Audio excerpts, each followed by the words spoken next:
controle remoto. Você está com os dias contados? Você conhece algum líder que procura as soluções sozinho, né? Só ele pode ter as soluções. E fica exigindo que a equipe tem que ter o resultado no menor tempo possível. Bora, vamos. E não de um modo incentivador, mas de um modo pressionador. É na pressão. Bom, esse é o líder controle remoto ou a liderança controle remoto. Nós estamos vivendo um turbilhão de mudanças, de como as empresas, como é essa relação de trabalho, né, como a gente deve se relacionar. E sim, as empresas estão adotando coisas mais flexíveis, mais colaborativas, mas algumas delas de maneira pontual. E é comum encontrar líderes e gestores com essa mentalidade de controle remoto. Alguém que acredita que basta apertar o botão que as pessoas executarão exatamente o que ela quer. Volume, pausa, vai, stop, play, né? Enfim, não é assim, né, gente? E se o controle ali, ó, não funcionar, dá aquela batidinha no controle, tenta apertar de novo e, gente, dá ruim. É estresse na certa. Por isso que essa liderança tá com os dias contados, né? Não dá mais para viver assim, não dá mais para ser líder assim. A pesquisa Carreira dos Sonhos de 2019, realizada com mais de 90 mil estudantes, gestores e liderança brasileira, mostrou que, atualmente, as pessoas estão em busca de liberdade e autonomia. As pessoas querem empregos que se ajustem com a mentalidade delas, com a rotina delas, com o que elas fazem, o que elas acreditam, e isso é bom. Sua maneira de pensar, seu estilo de vida. Afinal de contas, a gente passa muito mais tempo trabalhando, gente, na nossa vida por inteiro. Então, por que não ser agradável? Por que não ser ajustável? Por que não cumprir o mesmo propósito? Por que não fazer essa união, né, da vida pessoal com a vida profissional, a ponto da gente nem sentir que seja um fardo, mas sim que seja um propósito? Só que tudo isso está sendo visto de uma maneira muito superficial. Existe ainda uma mudança de uma cultura que se alinhe com os valores profissionais de hoje. Então, o líder, ao invés de se preocupar aonde estão as pessoas do seu time, o que elas estão fazendo, que horas elas fizeram, quanto tempo elas levaram e como elas fizeram isso, e se elas estavam conversando, se elas estavam brincando, se elas estavam não sei o quê, que hora que vai ao banheiro, que hora que vai...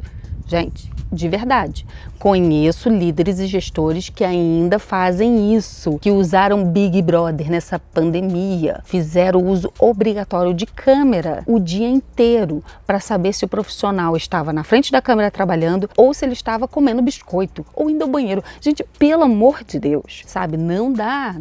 Imagina, as pessoas ficaram sufocadas emocionalmente, estruturalmente. Não é dessa maneira que é o correto. Não acredito mesmo que seja dessa maneira, tá? Porque as pessoas não são máquinas, elas são pessoas cheias de sentimento, elas precisam ter um propósito envolvido nisso, senão ela vira realmente máquina e pifa. Tá aí, para não mentir, a síndrome de burnout, que eu mesmo já fiz 2 vídeos relacionados a isso, já entrou pro grupo de doenças trabalhistas, então é coisa séria que tem acontecido. Então você, líder, você tem um papel fundamental nisso. Ao invés de se preocupar se a equipe cumpriu a jornada de 8, 10 horas, 20 horas, 50 horas, meu Deus, preze pela vida e pelo resultado. Olha, eu tenho certeza que quando você olha a vida, o profissional, e consegue desenvolver com eles ali soluções, eles vão te trazer muito mais resultado, além do que você esperava. Então, priorize aquilo que dá produtividade, mas ainda assim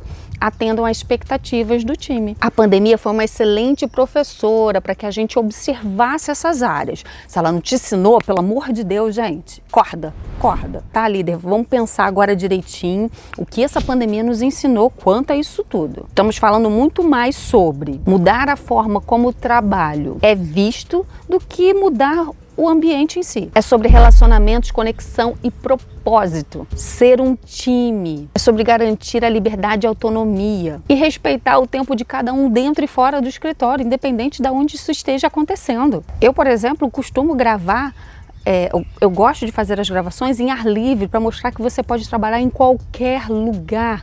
Quer dizer, né? Nem todos os trabalhos é possível fazer isso, mas se você tem essa possibilidade, por que você está fazendo uma liderança controle remoto? Não faz sentido algum. E quer saber o que rouba a criatividade e a produtividade do teu time? O controle remoto. Na Tasca, a gente mudou a cultura radicalmente. Na verdade, a gente sempre quis fazer isso, né?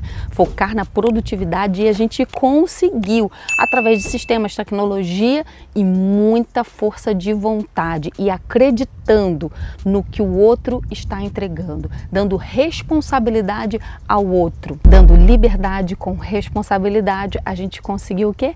Produtividade. E o que a gente sempre busca?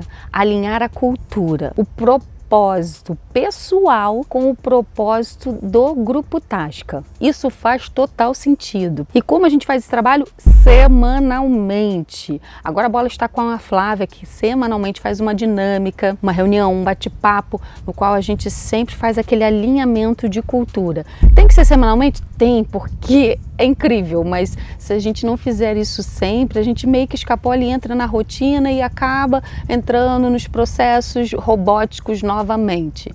E a gente tem que fugir disso, porque sim, trabalhar com alegria traz mais produtividade e maior prazer. A entrega é muito maior do que aquela pessoa ranzinza que não entende para que ela está fazendo aquela determinada tarefa. Então vou te dar dicas aqui para você saber se a cultura que você está tentando implantar aí, ou está implantando, ou já implantou, enfim, se está num nível legal. Primeiro pergunta ao seu time o que eles fazem no dia a dia. Em geral, todos sabem responder as tarefas que fazem no dia a dia.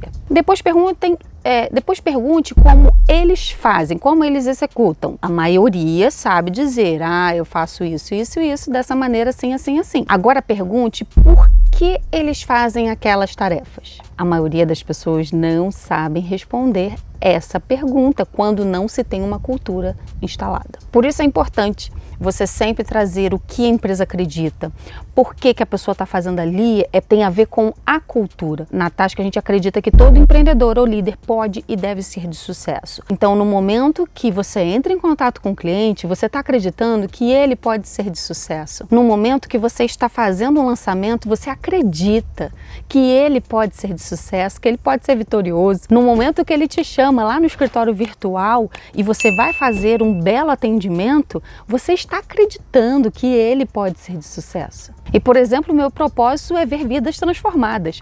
E isso tem tudo a ver com o propósito da Tasca, que é transformação de vidas, através de meios administrativos e burocráticos. Você entende como dá para alinhar todos os propósitos e assim fica muito mais fácil. E a gente acaba vendo os problemas como desafios e não como problemas e fardos, mas como desafios para chegar ao propósito. Então, se você é líder aí, está lutando com o seu time, reveja o seu propósito e veja se ele está sendo implantado de maneira adequada com o seu time. E se quiser saber mais a respeito, se quiser uma palestra para o seu time, ou só para os gestores, só para líderes, entre em contato também, que a gente te ajuda nessa. Vamos ficar muito felizes em fazer parte dessa transformação também. E lidere o seu time sem controle remoto, hein? Quebra isso. Tchau, tchau!